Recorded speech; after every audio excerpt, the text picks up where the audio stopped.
It's more than play happening at our Future Tots Learning Center in San Leandro.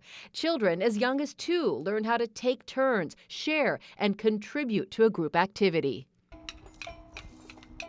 The preschool and child care center closed for 3 months last year at the beginning of the pandemic.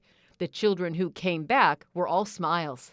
I opened that door to take their temperature, and they were just like all smiles and bye, Mom, bye, Mom. But not everyone returned.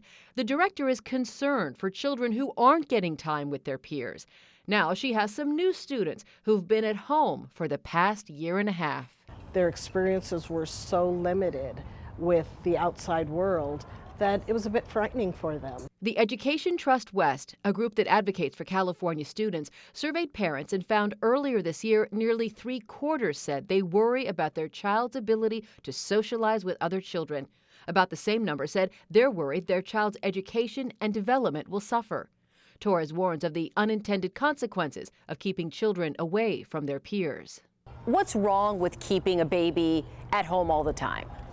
Well, especially with parents that are working, they have a full-time job, so they're not able to give the children the attention that they need. Yes, I think the parents felt comfortable because they had their children close to them, but the children didn't have the interactions to help them grow and develop. In addition to social and emotional learning, a daycare or preschool setting can let the adults in a child's life learn whether he or she might need some extra support when it comes to developmental growth.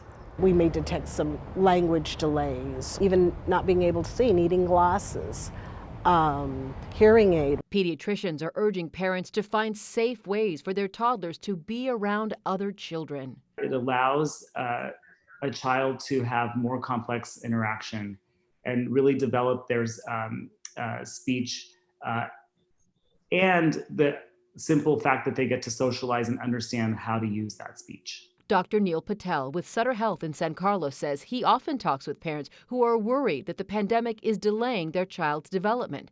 He says he's seen some of his youngest patients only from behind a mask and takes great heart in their reaction to his cues. 6 months is about the time where babies are now smiling, not just reflexively, but in reaction to something. And even though I am smiling behind the mask, they smile back. He says interaction with others is key and that masks don't obscure emotions.